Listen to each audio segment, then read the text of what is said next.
ನಮಸ್ತೆ ವೀಕ್ಷಕರೇ, ನಮ್ಮ ಕರ್ನಾಟಕ ಸುದ್ದಿಗೆ ಸ್ವಾಗತ. ನಾನು ಸವಿತಾ ದೊಡ್ಡಯ್ಯ. ದೇಶದ ಮೊದಲ ಮಹಿಳಾ ಪ್ರಧಾನಿ ಇಂದಿರಾ ಗಾಂಧಿ ಅವರ 107ನೇ ಜನ್ಮದಿನವನ್ನು ಇಡೀ ದೇಶದಾದ್ಯಂತ ಸಂಭ್ರಮದಿಂದ ಆಚರಿಸಲಾಗುತ್ತದೆ. ಭಾರತದ ಉಕ್ಕಿನ ಮಹಿಳೆ ಎಂದೇ ಹೆಸರು ಪಡೆದಿದ್ದ ಇಂದಿರಾ ಗಾಂಧಿ ಅವರು ಉತ್ತರ ಪ್ರದೇಶದ ಅಲಹಾಬಾದ್ನಲ್ಲಿ 1917ರ ನವೆಂಬರ್ 19ರಂದು ಕಾಶ್ಮೀರಿ ಪಂಡಿತ್ ಕುಟುಂಬದಲ್ಲಿ ಜನಿಸಿದರು. ಜವಾಹರ್ಲಾಲ್ ನೆಹರು ಮತ್ತು ಕಮಲಾ ನೆಹರು ಇವರ ಪೋಷಕರು. ಇಂದಿರಾ ಗಾಂಧಿ ಅವರ ಜನ್ಮದಿನವಾದ ನವೆಂಬರ್ 19ನ್ನು ರಾಷ್ಟ್ರೀಯ ಏಕೀಕರಣ ದಿನವಾಗಿ ಆಚರಿಸಲಾಗುತ್ತದೆ. ಭಾರತದ ರಾಜಕೀಯ, ಸಾಮಾಜಿಕ ಮತ್ತು ಆರ್ಥಿಕ ಆಕಾರ ರೂಪಿಸುವಲ್ಲಿ ಅವರ ಪಾತ್ರ ಪ್ರಮುಖವಾದುದು. ಈ ಮೂಲಕ ಗೌರವಿಸಲಾಗುತ್ತದೆ. ಭಾರತವು ಜಾಗತಿಕ ಶಕ್ತಿಯಾಗಿ ಬೆಳೆಯುತ್ತಿರುವ ಈ ಹೊತ್ತಿನಲ್ಲಿ ರಾಷ್ಟ್ರೀಯ ಏಕೀಕರಣ ದಿನವು ರಾಷ್ಟ್ರವನ್ನು ಒಗ್ಗೂಡಿಸುವಲ್ಲಿ ಗಾಂಧಿಯ ಕೊಡುಗೆಯನ್ನು ಸ್ಮರಿಸುತ್ತದೆ. ರಾಷ್ಟ್ರೀಯ ಏಕತೆಯನ್ನು ಪ್ರೋತ್ಸಾಹಿಸುವ ನಿಟ್ಟಿನಲ್ಲಿ 1985ರಿಂದ ಭಾರತೀಯ ರಾಷ್ಟ್ರೀಯ ಕಾಂಗ್ರೆಸ್ ದಿನ ಸ್ಥಾಪಿಸಿತು. ಇಂದು ಇಂದಿರಾ ಗಾಂಧಿಯವರ 107ನೇ ಜನ್ಮದಿನಾಚರಣೆಯ ಹಿನ್ನೆಲೆ ಸಂವಿಧಾನ ಸದನದಲ್ಲಿ ಲೋಕಸಭಾ ಸ್ಪೀಕರ್ ಓಂ ಬಿರ್ಲಾ, ಕಾಂಗ್ರೆಸ್ ಮುಖ್ಯಸ್ಥ ಮಲ್ಲಿಕಾರ್ಜುನ ಖರ್ಗೆ, ಕಾಂಗ್ರೆಸ್ ಸಂಸದ ರಾಹುಲ್ ಗಾಂಧಿ ಮತ್ತು ಇತರೆ ನಾಯಕರು ಮಾಜಿ ಪ್ರಧಾನಿ ಇಂದಿರಾ ಗಾಂಧಿ ಅವರಿಗೆ ಪುಷ್ಪ ನಮನ ಸಲ್ಲಿಸಿದರು.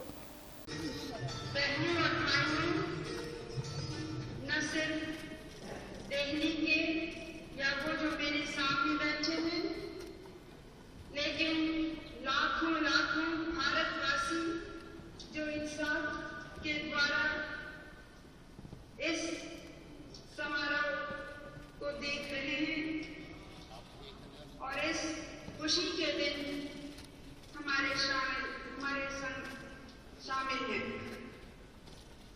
और साथ ही मैं अपनी आवाज वहां भी पहुंचाना चाहती हूँ जो न रेडियो द्वारा न इनसेट लेकिन हृदय के द्वारा पहुंचती है, जो लाखों हिंदुस्तानी भाई और बहन हमारे देश के बाहर रहते हैं। आज का दिन हमारी 36वीं स्वतंत्रता दिवस का वर्षगांठ है और हम और आप यहाँ इस ऐतिहासिक लाल किले पर खड़े हैं थोड़ा सा पीछे जो स्वतंत्रता की भावना का प्रतीक रहा। बस हो गया। 1858 से लेके और बाद में गांधी जी के नेतृत्व में जो आंदोलन हुए शांतिमय,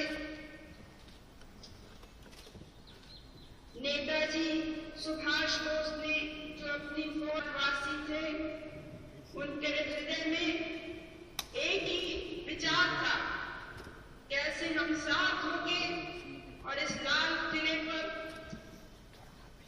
आजाद भारत का झंडा आगे बढ़े थे। आज का दिन है, एक प्रकार से हम कह सकते हैं ಕನ್ನಡ ಜ್ಯೋತಿ ರಥವನ್ನ ಕನ್ನಡಾಂಬೆಯ ವಿಗ್ರಹಕ್ಕೆ ಪುಷ್ಪಾರ್ಚನೆ ಮಾಡಿ ಆರತಿಯನ್ನು ಬೆಳಗಿ ತೆಂಗಿನಕಾಯಿ ದೃಷ್ಟಿಯನ್ನು ತೆಗೆದು ಕೊರಟಗೆರೆ ತಹಶೀಲ್ದಾರ್ ಮಂಜುನಾಥ್ ಹಾಗೂ ಅಧಿಕಾರಿ ತಂಡ ಅದ್ದೂರಿಯಾಗಿ ಸ್ವಾಗತಿಸಿದರು. ಸಕಲ ಗೌರವದೊಂದಿಗೆ ಪೊಲೀಸ್ ಇಲಾಖೆಯ ತಂಡ ರಥದ ಮುಂದೆ ಸಾಗಿತು. ಮಹಿಳೆಯರು ಕಳಶ ಹೊತ್ತು ಊರಿನ ಜಾತ್ರೆಯಂತೆ ರಥವನ್ನ ಸ್ವಾಗತಿಸಿದರು. ಇದೇ ವೇಳೆ ಯುವಕರು ಸಿಡಿಮದ್ದುಗಳನ್ನ ಸಿಡಿಸಿ ಸಿಹಿ ಹಂಚಿ ಸಂಭ್ರಮಿಸಿದರು.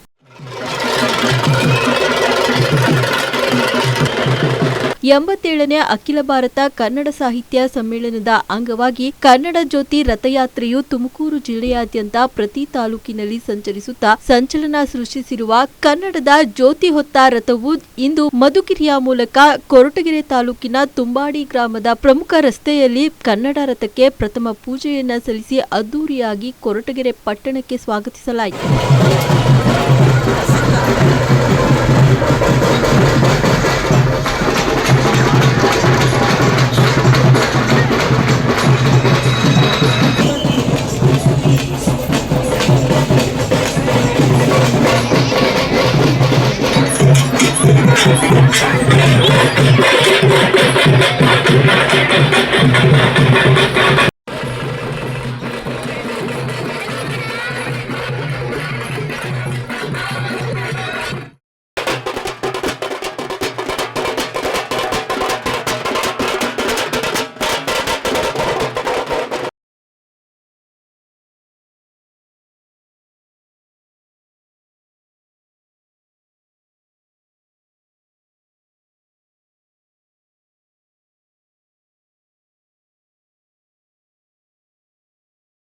ನಂತರ ಪಟ್ಟಣದ ಎಸ್ಎಸ್ಆರ್ ವೃತ್ತದಲ್ಲಿ ಆಯೋಜಿಸಲಾಗಿದ್ದ ಕಾರ್ಯಕ್ರಮದಲ್ಲಿ ತಾಲೂಕಿನ ಎಲ್ಲಾ ಇಲಾಖೆಯ ಅಧಿಕಾರಿಗಳು, ಕನ್ನಡ ಪರ ಸಂಘಟನೆಗಳು, ಪೊಲೀಸ್ ಇಲಾಖೆ ಅಧಿಕಾರಿಗಳು ಅದ್ದೂರಿಯಾಗಿ ಕಾರ್ಯಕ್ರಮ ನೆರವೇರಿಸಿದರು.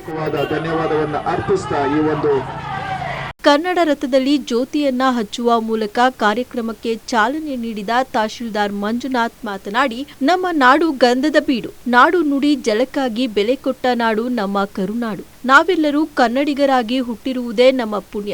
ಕನ್ನಡ ಜ್ಯೋತಿ ರಥವು ನಮ್ಮ ತಾಲೂಕಿಗೆ ಬಂದಿರುವುದು ನಮ್ಮೆಲ್ಲರಿಗೂ ಸಂತೋಷವನ್ನುಂಟು ಮಾಡಿದೆ ಎಂದು ತಿಳಿಸಿದರು.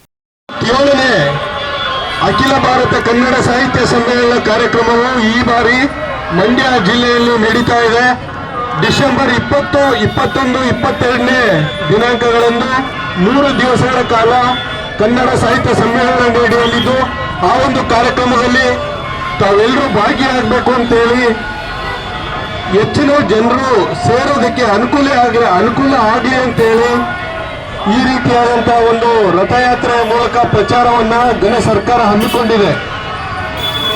ಮಾನ್ಯ ಮುಖ್ಯಮಂತ್ರಿಗಳು, ಮಾನ್ಯ ಉಪಮುಖ್ಯಮಂತ್ರಿಗಳು, ಮಾನ್ಯ ಕನ್ನಡ ಮತ್ತು ಕನ್ನಡ ಸಂಸ್ಕೃತಿಯ ಇಲಾಖೆಯ ಸಚಿವರು ಹಾಗೂ ನಿಮ್ಮೆಲ್ಲರ ಪ್ರೀತಿಯ ಗೃಹ ಸಚಿವರು, ತುಮಕೂರು ಜಿಲ್ಲಾ ಉಸ್ತುವಾರಿ ಸಚಿವರು ಹಾಗೂ ನಮ್ಮ ಕ್ಷೇತ್ರದ ಡಾಕ್ಟರ್ ಜಿ ಪರಮೇಶ್ವರ್ ಸಾಹೇಬರ ಒಂದು ಮಾರ್ಗದರ್ಶನದಲ್ಲಿ ಇಂದು ನಾವು ಕನ್ನಡ ರಥಯಾತ್ರೆಯನ್ನು ತುಂಬಾಡಿಯಲ್ಲಿ ಬರಮಾಡಿಕೊಂಡು ತುಂಬಾಡಿಯ ಮೂಲಕ ಕೋಟಗೆರೆ ಪಟ್ಟಣದ ಮುಖ್ಯ ಬೀದಿಯಲ್ಲಿ ಜನರಿಗೆ ಒಂದು ಅರಿವು ಮೂಡಿಸುವಂತಹ ಕಾರ್ಯಕ್ರಮವನ್ನ ಮಾಡಿದೀವಿ.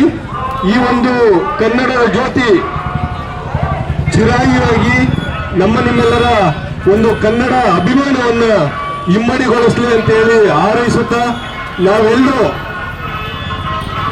87ನೇ ಅಖಿಲ ಭಾರತ ಕನ್ನಡ ಸಾಹಿತ್ಯ ಸಮ್ಮೇಳನ ಮಂಡ್ಯದಲ್ಲಿ ನಡೆಯಲಿದ್ದು, ಆ ಒಂದು ಕಾರ್ಯಕ್ರಮದಲ್ಲಿ ಭಾಗಿಯಾಗೋಣ ಅಂತೇಳಿ ಹಾರೈಸುತ್ತಾ, ತಮ್ಮೆಲ್ಲರಿಗೂ ಈ ಒಂದು ಕಾರ್ಯಕ್ರಮಕ್ಕೆ ಬಂದು ಹಾಜರಾಗಿ ಯಶಸ್ವಿಗೊಳಿಸಿದ್ದಕ್ಕೆ ಹಾಗೂ ಮುಖ್ಯವಾಗಿ ನಮ್ಮ ಮಹಿಳಾ ಮತ್ತು ಮಕ್ಕಳ ಕಲ್ಯಾಣ ಇಲಾಖೆಯ ಎಲ್ಲ ಸಿಬ್ಬಂದಿಯವರು, ತಾಯಿಯಂದಿರು, ಅಕ್ಕ ತಂಗಿಯಂದಿರು ಹಾಗೂ ನಮ್ಮ ಇದೇ ಸಂದರ್ಭದಲ್ಲಿ ತಾಲೂಕಿನ ಎಲ್ಲಾ ಅಧಿಕಾರಿ ವರ್ಗದವರು, ಕನ್ನಡ ಪರ ಸಂಘಟನೆಗಳು, ಪತ್ರಕರ್ತರು, ಪೊಲೀಸ್ ಇಲಾಖೆ ಅಧಿಕಾರಿಗಳು, ಸಿಬ್ಬಂದಿ ವರ್ಗ, ಅಂಗನವಾಡಿ ಶಿಕ್ಷಕರು ಹಾಗೂ ಸಹಾಯಕರು ಸೇರಿದಂತೆ ಸಾರ್ವಜನಿಕರು ಉಪಸ್ಥಿತರಿದ್ದರು.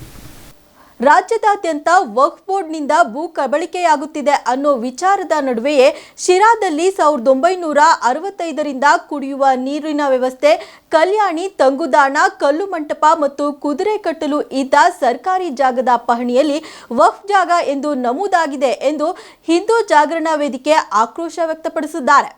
ಹೌದು ವೀಕ್ಷಕರೇ, ಸರ್ಕಾರಿ ಜಮೀನು ವಕ್ಫ್ ಬೋರ್ಡ್ನಿಂದ ಕಬಳಿಕೆಯಾಗಿದೆ. ಶಿರಾ ನಗರದ ಸರ್ವೆ ನಂಬರ್ 12ರಲ್ಲಿ 5 ಎಕರೆ 12 ಕುಂಟೆ ಜಮೀನಿದ್ದು, ಇದು ಸಾರ್ವಜನಿಕರಿಗೆ ಅನುಕೂಲವಾಗುವಂತೆ 1965ರಿಂದ ಕುಡಿಯುವ ನೀರಿನ ವ್ಯವಸ್ಥೆ, ಕಲ್ಯಾಣಿ, ತಂಗುದಾಣ, ಕಲ್ಲು ಮಂಟಪ ಮತ್ತು ಕುದುರೆ ಕಟ್ಟಲು ಇದ್ದು 2022ರ ತನಕ ಸರ್ಕಾರಿ ಭೂಮಿಯಾಗಿದ್ದು, ಇದೇ ಜಾಗದಲ್ಲಿ ಸಂತೆಯೂ ಕೂಡ ನಡೆಯುತ್ತಿದೆ ಮತ್ತು ನಗರಸಭೆಯಲ್ಲಿ ಕೆಂಚಮ್ಮನ ಛತ್ರ ಎಂದು ನಮೂದಾಗಿದೆ. 1961ರಿಂದ ಇಲ್ಲಿಯವರೆಗೆ ನಗರಸಭೆಯಲ್ಲಿ ಖಾತೆ ದಾಖಲಾಗಿರುತ್ತದೆ. ಪ್ರಸ್ತುತ 2024ರಿಂದ ಮಾಕನ್ of Saheb Darvesha and tomb of Dada Shah ಎಂದು ಪಹಣಿಯಲ್ಲಿ ನಮೂದಾಗಿರುತ್ತದೆ. ಕಳೆದ 2 ತಿಂಗಳಿಂದ ಇಡೀ ಕರ್ನಾಟಕದಲ್ಲಿ ವಕ್ಫ್ ಪ್ರಾಪರ್ಟಿ ಸಂಬಂಧಪಟ್ಟಂಗೆ ತಮ್ಮೆಲ್ಲರೂ ಕೂಡ ಇಡೀ ಕರ್ನಾಟಕದಲ್ಲಿ ಗಮನ ಸೆಳೆದಿರ್ತಕ್ಕಂಥದ್ದು ತಿಳಿದು ಬಂದಿದೆ. ಪ್ರಸ್ತುತ ಶಿರಾ ತಾಲೂಕು ಕೂಡ ಆ ವಕ್ಫ್ ಪ್ರಾಪರ್ಟಿಗೆ ಆಗಿರತಕ್ಕಂಥದ್ದನ್ನು ನಾವು ಧಿಕ್ಕಾರ ಮಾಡೋಂಗಿಲ್ಲ.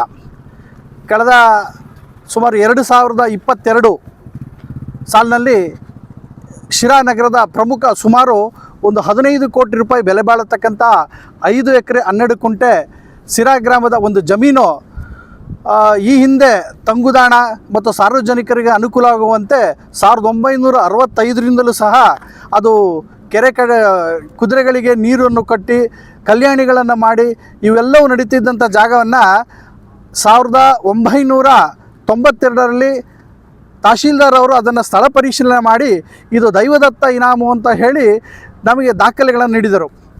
ಅದಾದ ನಂತರ ಈ ವಕ್ಫ್ ಪ್ರಾಪರ್ಟಿ ಏನಿದೆ 2024ರಲ್ಲಿ ದರ್ವೇಶ ಟಾಮ್ ಅನ್ನುವ ಒಂದು ಮಸೀದಿ ಒಂದು ವಕ್ಫ್ ಬೋರ್ಡ್ಗೆ ಸೇರಿರ್ತಕ್ಕಂಥದ್ದು ನಮಗೆ ಆಶ್ಚರ್ಯಕರವಾಗಿ ತಂದಿರತಕ್ಕಂಥ ವಿಚಾರ. ಸ್ಪಷ್ಟವಾಗಿ ಹೇಳ್ತೀನಿ, ವಕ್ಫ್ ಬೋರ್ಡ್ ಅಂತ ಹೇಳಿದ್ರೆ ತನಗೆ ದುಡಿಲಿಕ್ಕೆ ಯೋಗ್ಯತೆ ಇಲ್ಲದಿದ್ದರೂ ಕಂಡವರ ಎಂಜಿಲಿಗೆ ತಟ್ಟೆಯಲ್ಲಿ ಕೈ ಹಾಕುವತಕ್ಕಂತಹ ಕೆಲಸ ಏನೇನು ಮಾಡ್ತಾ ಇದೆ ಅಂತ ಹೇಳಿದ್ರೆ ಅದು ವಕ್ಫ್ ಬೋರ್ಡು. ಬಂಧುಗಳೇ, 1954 ಈ ವಕ್ಫ್ ಬೋರ್ಡ್ ಏನಿದೆ, ನಾನು ಭಾಳ ಸಲ ಜನಕ್ಕೆ ಹೇಳ್ತಾ ಇದ್ದೀನಿ, ಈ ದೇಶದಲ್ಲಿ ಲವ್ ಜಿಹಾದ್ ಅಂತ ಹೇಳಿದ್ರೆ ತುಂಬ ಜನ ಆಶ್ಚರ್ಯ ಪಡ್ತಾ ಇದ್ರು. ಅದೇ ರೀತಿ ಇವಾಗ ಲ್ಯಾಂಡ್ ಜಿಹಾದ್ ಕೂಡ ಮಾಡ್ತಾ ಇದ್ದಾರೆ. ಈ ದೇಶವನ್ನು ಇಸ್ಲಾಮೀಕರಣ ಮಾಡಲಿಕ್ಕೆ ವಕ್ಫ್ ಬೋರ್ಡ್ ಅನ್ನೋ ಹೆಸರಿನಲ್ಲಿ ಇಡೀ ದೇಶದಲ್ಲಿ 8 ಕೋಟಿ ಎಕರೆ ಏನಿದೆ, ಕ್ಷಮಿಸಿ 8 ಲಕ್ಷ ಎಕರೆ ಏನಿದೆ ಅದು ಸಂಪೂರ್ಣವಾಗಿ ವಕ್ಫ್ ಬೋರ್ಡ್ ಸೇರಿರ್ತಕ್ಕಂಥದ್ದು. ಭಾರತದಲ್ಲಿ ಅತಿ ಹೆಚ್ಚು ಪ್ರಾಪರ್ಟಿ ಇರತಕ್ಕಂಥದ್ದು ನಮ್ಮ ಸೇನೆಗೆ, 2ನೇ ಸ್ಥಾನ ಇರತಕ್ಕಂಥದ್ದು ರೈಲ್ವೆಗೆ, ಈಗ 3ನೇ ಸ್ಥಾನ ಇರತಕ್ಕಂಥದ್ದು ವಕ್ಫ್ ಪ್ರಾಪರ್ಟಿಗೆ. ಇವ್ರು ಯಾರು ದುಡಿದು ತಂದಿರತಕ್ಕಂಥದ್ದಲ್ಲ. ಸುಲ್ತಾನರ ಕಾಲದಲ್ಲಿ ಯುದ್ಧ ಸಂದರ್ಭದಲ್ಲಿ ಹಳ್ಳಿಗಳನ್ನು ದಾನ ಮಾಡ್ತಾ ಇದ್ರು. ಆ ದಾನ ಮಾಡಿದ ಜಾಗಗಳಿಗೆ ವಕ್ಫ್ ಅನ್ನೋದನ್ನು ಹೆಸರು ಹೇಳಿ ಮಾಡ್ತಾಯಿದ್ರು. ಅದಾದ ನಂತರ ಬ್ರಿಟಿಷರು ಈ ವಕ್ಫ್ ಬೋರ್ಡನ್ನು ಕಿತ್ತಾಕಿದ್ರು. 1954 ಸ್ವತಂತ್ರ ಬಂದ ನಂತರ ಎಲ್ಲಿ ಅಲ್ಪಸಂಖ್ಯಾತರನ್ನು ಓಲೈಸ್ಕೊಳ್ಳತಕ್ಕಂತಹ ಏನು ರಾಜಕಾರಣಿಗಳಿದ್ದಾರೆ, ಅವರ ಓಟಿಗೆ ಬೂಟನ್ನು ನೆಕ್ಕಂಥ ರಾಜಕಾರಣಿಗಳು ಏನು ಹಿಂದೆ ಇದ್ದರೂ ಅವರಿಗೊಂದು ವಿಶೇಷವಾದ ಸ್ಥಾನಮಾನವನ್ನು ಕೊಡ್ತಾರೆ. ಅಂದರೆ ಎಂಥ ಸ್ಥಾನಮಾನ ಅಂತ ಹೇಳಿದ್ರೆ, ಈ ಸಂವಿಧಾನದಲ್ಲಿ, ಅಂಬೇಡ್ಕರ್ ಅವರ ಒಂದು ಸಂವಿಧಾನದಲ್ಲಿ ಇದನ್ನು ಸುಪ್ರೀಂ ಕೋರ್ಟ್ ಕೂಡ ಪ್ರಶ್ನೆ ಮಾಡಬಾರ್ದು ಅಂಥೇಳಿ ವಕ್ಫ್ ಬೋರ್ಡಿಗೆ ಒಂದು ಕಾನೂನನ್ನು ತರ್ತಾರೆ. ಈ ಕಾನೂನಿನ ಪರಿಣಾಮವಾಗಿಯೇ ಈ ದೇಶದಲ್ಲಿ ವಕ್ಫ್ ಪ್ರಾಪರ್ಟಿಗೆ ಬಂದಿರತಕ್ಕಂಥ ಏನು ಆಸ್ತಿ ಇದೆ ಸಂಪೂರ್ಣವು ಯಾವುದು ಇದು ಯಾರೇ ದಾನ ಮಾಡಿದಾಗಲಿ ಕಿಮ್ಮತ್ ಕಟ್ಟಿರ್ತಕ್ಕಂಥ ಜಾಗಗಳೇ ಆಗಲಿ ಯಾವುದೂ ಅಲ್ಲ. ಮುಂದಿನ ದಿನಗಳಲ್ಲಿ ಇಂತಹ ಅನಧಿಕೃತ ವಕ್ಫ್ ಬೋರ್ಡ್ ಸೇರಿರುವ ಇಂತಹ ಜಾಗಗಳು ಇದ್ದರೆ ಹಿಂದೂ ಜಾಗರಣ ವೇದಿಕೆಗೆ ತಿಳಿಸತಕ್ಕದ್ದು. ಯಾವೊಬ್ಬ ರೈತರ ಜಮೀನನ್ನು ವಕ್ಫ್ ಬೋರ್ಡ್ ಕಬಳಿಸಿದರೆ ನಮ್ಮ ಗಮನಕ್ಕೆ ತರಬಹುದು. ನಿಮ್ಮಗಳ ಜೊತೆ ನಾವಿದ್ದೇವೆ ಎಂದು ಹಿಂದೂ ಜಾಗರಣ ವೇದಿಕೆ ಮಂಜುನಾಥ್ ಶಿರಾದಲ್ಲಿ ತಿಳಿಸಿದ್ದಾರೆ. ಮಂಜುನಾಥ್ ಸಂಪರ್ಕ ಸಂಖ್ಯೆಯೂ ಕೂಡ ನೀಡಿದ್ದು 9844909447 ಕರೆ ಮಾಡಿ ಅವರಿಗೆ ಮಾಹಿತಿ ನೀಡಬಹುದಾಗಿದೆ.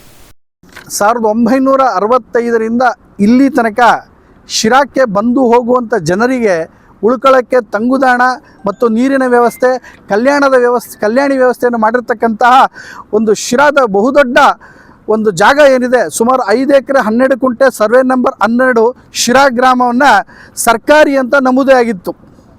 ಇದ್ಯಾವುದೋ ಅನಾಮಧೇಯ ವ್ಯಕ್ತಿಗಳು ವಕ್ಫ್ ಬೋರ್ಡ್ ಮತ್ತು ಅನಾಮಧೇಯ ಒಬ್ಬ ಮುಸಲ್ಮಾನ ವ್ಯಕ್ತಿಯನ್ನು ಸೇರಿಸಿ ಜಿಲ್ಲಾಧಿಕಾರಿಗಳ ಆದೇಶದ ಮೇರೆಗೆ ಕಳೆದ 2022ನೇ ತಾರೀಕು ತನಕ ಸರ್ಕಾರಿ ಅಂತ ಹೊಡುತ್ತಿದ್ದ ಪಾಣಿ ಈಗ 2024 ತೆಗೆದಾಗ ಮಕಾನ್ ಆಫ್ ಶಾಹ ದರ್ವೇಶ ಅನ್ನೋ ಹೆಸರಿನಲ್ಲಿ, ಅಂದರೆ ವಕ್ಫ್ ಬೋರ್ಡ್ ಪ್ರಾಪರ್ಟಿ ಅನ್ನೋ ಹೆಸರಿನಲ್ಲಿ ಇದು ಬರ್ತಾ ಇದೆ. ಇದನ್ನು ನಾವು ಅರ್ಥ ಮಾಡಿಕೊಂಡು ಇನ್ನೂ ಶಿರಾದಲ್ಲಿ ವಕ್ಫ್ ಬೋರ್ಡಿಗೆ ಸಂಬಂಧಪಟ್ಟಿರ್ತಕ್ಕಂಥ ಅನೇಕ ಜಾಗಗಳನ್ನು ಕಬಳಿಸ್ತಕ್ಕಂಥ ಹುನ್ನಾರ ನಡೀತಾ ಇದೆ. ಇದನ್ನು ಹಿಂದೂ ಜಾಗರಣ ವೇದಿಕೆ ವಿರೋಧಿಸುತ್ತೆ. ತಾಲೂಕಿನಲ್ಲಿ ಯಾವುದಾದ್ರೂ ಅಕಸ್ಮಾತ್ ಇಂಥ ವಿಚಾರಗಳಿದ್ದಲ್ಲಿ ನಮ್ಮನ್ನು ಗಮನಕ್ಕೆ ತಂದರೆ ಅದು ಸರಿ ಮಾಡತಕ್ಕಂಥ ಪ್ರಯತ್ನ ಪಡ್ತಾ ಇದ್ದೀವಿ. ಮತ್ತು ಕೇಂದ್ರ ಸರ್ಕಾರಕ್ಕೆ ನಮ್ಮ ಆಗ್ರಹ ಅಂತ ಹೇಳಿದ್ರೆ 1954 ಏನು ತಿದ್ದುಪಡಿ ಇದೆ ಅದನ್ನು ಸಂಪೂರ್ಣವಾಗಿ ರದ್ದು ಮಾಡಬೇಕು. ಈ ದೇಶವನ್ನು ಇಸ್ಲಾಮೀಕರಣ ಮಾಡಲಿಕ್ಕೆ ಹಿಂದೂ ಸಮಾಜ ಒಪ್ಪೋದಿಲ್ಲ. ಇದು ಹಿಂದೂ ಸಮಾಜ, ಹಿಂದೂಗಳ ಸಾರ್ವತ್ವಭೌಮ. ತಾಲೂಕಿನಲ್ಲಿ ಅಥವಾ ಈ ಜಿಲ್ಲೆಯಲ್ಲಿ ವಕ್ಫ್ ಬೋರ್ಡಿಗೆ ಸಂಬಂಧಿಸಿದ ಯಾವುದಾದ್ರೂ ಅನಧಿಕೃತವಾಗಿ ಜಾಗವನ್ನು ನೋಡಿರ್ತಕ್ಕಂಥವರು ಇದ್ದ ಸಂದರ್ಭದಲ್ಲಿ ನನ್ನ ನಂಬರಿಗೆ ನೇರವಾಗಿ ಫೋನ್ ಮಾಡಿ. ನನ್ನ ನಂಬರ್ 9844909447 9844909447. ಕನಕದಾಸ ಜಯಂತಿ ಮುಗಿಸಿ ಹಿಂದಿರುಗುವಾಗ ಸರ್ಕಾರಿ ಶಾಲೆಯ ಶಿಕ್ಷಕಿಯನ್ನ ಅಟ್ಯಾಕ್ ಮಾಡಿ ಹಾಡುವಾಗಲೇ ಸಿನಿಮೆಯ ರೀತಿಯಲ್ಲಿ ಸರಗಳ್ಳತನ ಮಾಡಿರುವ ಘಟನೆ ತಿಪಟೂರು ತಾಲೂಕಿನ ಹೊನ್ನವಳ್ಳಿ ಹೋಬಳಿಯ ಮರಿಸಿದ್ದಯ್ಯನ ಪಾಳ್ಯದಲ್ಲಿ ನಡೆದಿದೆ. ತಿಪಟೂರು ತಾಲೂಕು ಹೊನ್ನವಳ್ಳಿ ಹೋಬಳಿ ಬಿ ರಂಗಾಪುರ ವಾಸಿಯಾದ ರೇಖಾ ಎಂ ಎಂಬುವವರು ಮರಿಸಿದ್ದಯ್ಯನ ಪಾಳ್ಯದಲ್ಲಿರುವ ಪ್ರಾಥಮಿಕ ಶಾಲಾ ಶಿಕ್ಷಕಿಯಾಗಿ ಕಾರ್ಯನಿರ್ವಹಿಸುತ್ತಿದ್ದು, ಶಾಲೆಯಲ್ಲಿ ಕನಕದಾಸ ಜಯಂತಿ ಕಾರ್ಯಕ್ರಮವನ್ನ ಮುಗಿಸಿಕೊಂಡು ಮನೆಗೆ ಹಿಂತಿರುಗುವಾಗ ದುಷ್ಕರ್ಮಿಗಳು ಬುಲೆಟ್ ಬೈಕಿನಿಂದ ಬಂದು ಶಿಕ್ಷಕಿಯ ಬೈಕನ್ನ ಅಡ್ಡಗಟ್ಟಿ 40 ಗ್ರಾಂನ 2 ಎಳೆ ಮಾಂಗಲ್ಯ ಸರ ಮತ್ತು 20 ಗ್ರಾಂನ 1 ಎಳೆ ಸರ ಕಿತ್ತುಕೊಂಡು ಪರಾರಿಯಾಗಿದ್ದಾರೆ. ಬುಲೆಟ್ ಬೈಕ್ನ ಫೋಟೋ ತೆಗೆಯಲು ಹೋದ ಮೇಡಮ್ ಅವರ ಮೊಬೈಲ್ ಅನ್ನು ಕಸಿದು ಪರಾರಿಯಾಗಿದ್ದಾರೆ. ಅವರ ಬೈಕು ಬೇಗ ಸ್ಟಾರ್ಟ್ ಆಗದಿದ್ದ ಕಾರಣ ಮೇಡಮ್ ಪೆನ್ನಿನಿಂದ ಬುಲೆಟ್ ಬೈಕ್ನ ನಂಬರ್ ತಕ್ಷಣ ತನ್ನ ಕೈ ಮೇಲೆ ಬರೆದುಕೊಂಡಿದ್ದಾರೆ. ಹೊನ್ನವಳ್ಳಿ ಠಾಣೆಯಲ್ಲಿ ಪ್ರಕರಣ ದಾಖಲಿಸಿಕೊಂಡು ಪೊಲೀಸರು ತನಿಖೆ ಕೈಗೊಂಡಿದ್ದಾರೆ. ಗಾಯಗೊಂಡಿದ್ದ ರೇಖಾ ಅವರನ್ನ ತಿಪಟೂರು ಸರ್ಕಾರಿ ಆಸ್ಪತ್ರೆಗೆ ಕರೆದುಕೊಂಡು ಬಂದು ಚಿಕಿತ್ಸೆ ಕೊಡಿಸಿದ್ದಾರೆ. ಹಾಡು ಹಗಲೇ ಸಿನಿಮಾ ರೀತಿಯಲ್ಲಿ ಈ ರೀತಿಯ ಕೃತ್ಯ ನಡೆದಿರುವುದು ನಿಜಕ್ಕೂ ವಿಷಾದನೀಯ. ಉಡುಪಿ ಜಿಲ್ಲೆಯ ಕಾರ್ಕಳ ತಾಲೂಕಿನ ಹೆಬ್ರಿ ಕಬ್ಬಿನಾಲೆ ಪೀತಾಬೈಲಿನಲ್ಲಿ ಸೋಮವಾರ ರಾತ್ರಿ ನಕ್ಸಲ ನಿಗ್ರಹ ಪಡೆ ಹಾಗೂ ನಕ್ಸಲರ ನಡುವೆ ಗುಂಡಿನ ಕಾಳಗದಲ್ಲಿ ನಕ್ಸಲರ ಮುಖಂಡ ವಿಕ್ರಮ್ ಗೌಡ ಹತರಾಗಿದ್ದಾರೆ. ಹೇಬ್ರಿ ಪರಿಸರದಲ್ಲಿ ಕಳೆದ ಕೆಲ ದಿನಗಳಿಂದ ನಕ್ಸಲ್ ಓಡಾಟದ ಶಂಕೆ ವ್ಯಕ್ತವಾದ್ದರಿಂದ ಎಎನ್ಎಫ್ ತೀವ್ರ ಕೂಂಬಿಂಗ್ ಕಾರ್ಯಾಚರಣೆಗೆ ಇಳಿದಿತ್ತು. ಸೋಮವಾರ ತಡರಾತ್ರಿ ಎಎನ್ಎಫ್ ತಂಡ ಕಾರ್ಯಾಚರಣೆ ನಡೆಸಿದೆ. ಈ ವೇಳೆ ದಾಳಿ ಪ್ರತಿದಾಳಿ ನಡೆದಿದ್ದು ಗುಂಡೇಟಿಗೆ ವಿಕ್ರಮ್ ಗೌಡ ಬಲಿಯಾಗಿದ್ದಾರೆ. ಈ ಬಗ್ಗೆ ಗೃಹ ಸಚಿವ ಡಾಕ್ಟರ್ ಜಿ ಪರಮೇಶ್ವರ್ ಮಾತನಾಡಿ, ಪೊಲೀಸರ ಮೇಲೆ ನಕ್ಸಲ್ ವಿಕ್ರಮ್ ಗೌಡ ತಂಡ ಗುಂಡಿನ ದಾಳಿ ಮಾಡಿದ ಕಾರಣ ಪೊಲೀಸರು ಎನ್ಕೌಂಟರ್ ಮಾಡಬೇಕಾಯಿತು ಎಂದು ಮಾಹಿತಿ ನೀಡಿದ್ದಾರೆ. ಬೆಂಗಳೂರಿನ ಸದಾಶಿವನಗರದ ನಿವಾಸದ ಬಳಿ ಮಾತನಾಡಿದ ಅವರು, ವಿಕ್ರಮ್ ಗೌಡ ಎಂಬ ಗ್ರೇಡೆಡ್ ನಕ್ಸಲನನ್ನು ಪೊಲೀಸರು ಎನ್ಕೌಂಟರ್ ಮಾಡಿದ್ದಾರೆ. ಕಳೆದ 20 ವರ್ಷಗಳಿಂದ ಅವರನ್ನು ಪೊಲೀಸರು ಹುಡುಕುತ್ತಿದ್ದರು. ಅನೇಕ ಎನ್ಕೌಂಟರ್ಗಳಲ್ಲಿ ವಿಕ್ರಮ್ ಗೌಡ ತಪ್ಪಿಸಿಕೊಂಡಿದ್ದ. ನಿನ್ನೆ ಸಂಜೆ ಪೊಲೀಸರ ಮೇಲೆ ಗುಂಡಿನ ದಾಳಿ ಮಾಡಿದಾಗ ಎನ್ಕೌಂಟರ್ ಮಾಡಿದ್ದಾರೆ ಎಂದು ಮಾಹಿತಿ ನೀಡಿದ್ದಾರೆ. ವಿಕ್ರಮ್ ಗೌಡ ಅಂತ ಹೇಳಿ ಒಬ್ಬ ಡ್ರೆಡೆಡ್ ನಕ್ಸಲೈಟ್ ಕಳೆದ 20 ವರ್ಷಗಳಿಂದ ತಪ್ಪಿಸ್ಕೊಂಡು ಹೋಗ್ತಾ ಇದ್ರು. ಪೊಲೀಸ್ನವರು ಅನೇಕ ಸಂದರ್ಭದಲ್ಲಿ ಸೈಟ್ ಮಾಡಿದ್ರು ಕೂಡ ಅವರನ್ನು ಕ್ಯಾಪ್ಚರ್ ಮಾಡೋದಾಗಲಿ ಅಥವಾ ಎನ್ಕೌಂಟರ್ ಮಾಡೋದಾಗಲಿ ಆಗ್ತಿರಲಿಲ್ಲ. ಆದರೆ ನಿನ್ನೆ ದಿವಸ ನಾವು ಹಿಂದೆ ಕಳೆದ ವಾರ ರಾಜು ಮತ್ತು ಲತಾ ಅಂಥೇಳಿ ಅವರು ಇಬ್ಬರು ನಕ್ಸಲೈಟ್ಸು ಸೈಟ್ ಆಗಿದ್ರು ಅಂಥೇಳಿ ಅವರನ್ನು ಆ ಏರಿಯಾದಲ್ಲಿ ಕೋಂಬ್ ಮಾಡುವಾಗ ಮತ್ತು ಇನ್ಫಾರ್ಮೇಷನ್ ಸಿಕ್ಕಿದ ಮೇಲೆ ಇವರು ಅವರನ್ನು ಹುಡ್ಕೊಂಡು ಹೋಗಿದ್ದಾರೆ. ಬೆಳಗಾವಿಯ ಹುಕ್ಕೇರಿ ತಾಲೂಕಿನ ಹರಗಾಪುರ ಬಳಿ ಹೈವೇಯಲ್ಲಿ ನವೆಂಬರ್ 15ರಂದು ಇಬ್ಬರು ದುಷ್ಕರ್ಮಿಗಳು ತಮ್ಮ ಕಾರನ್ನ ಅಡ್ಡಗಟ್ಟಿ ಗನ್ ತೋರಿಸಿ 75 ಲಕ್ಷ ರೂಪಾಯಿ ದೋಚಿದ್ದಾರೆ ಎಂದು ಸಂಕೇಶ್ವರ ಠಾಣೆಯಲ್ಲಿ ದೂರು ದಾಖಲಿಸಿದ ಪ್ರಕರಣಕ್ಕೆ ಟ್ವಿಸ್ಟ್ ಪಡೆದುಕೊಂಡಿದೆ. ದೂರುದಾರ ಸೇರಿ 4ರನ್ನ ಪೊಲೀಸರು ವಶಕ್ಕೆ ಪಡೆದು ತೀವ್ರ ವಿಚಾರಣೆ ನಡೆಸುತ್ತಿದ್ದಾರೆ ಎಂದು ಜಿಲ್ಲಾ ಪೊಲೀಸ್ ವರಿಷ್ಠಾಧಿಕಾರಿ ಡಾಕ್ಟರ್ ಭೀಮಾಶಂಕರ್ ಗುಳೆ ತಿಳಿಸಿದ್ದಾರೆ.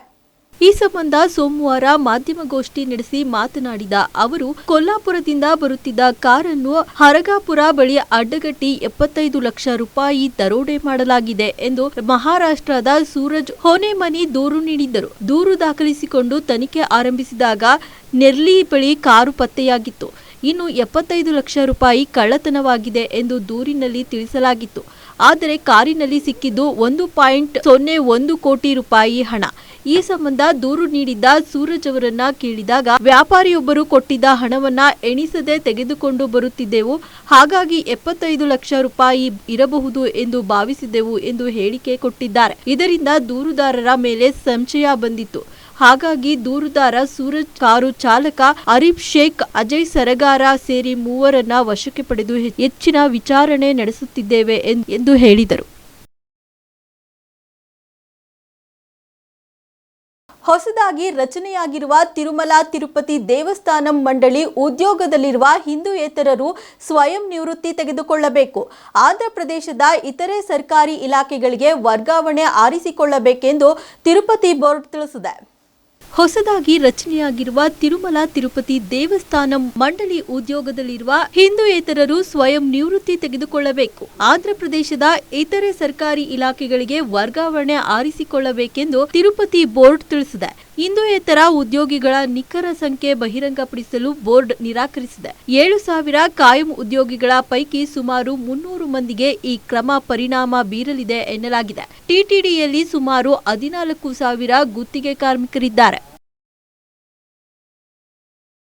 ಇಷ್ಟಿತ್ತು ಈ ಹೊತ್ತಿನ ಸುದ್ದಿ ಮತ್ತು ಮನರಂಜನೆಗಾಗಿ ನೋಡ್ತಾ ಇರಿ ನಮ್ಮ ಕರ್ನಾಟಕ ಟಿವಿ. ಇದು ಕನ್ನಡಿಗರ ಭರವಸೆ.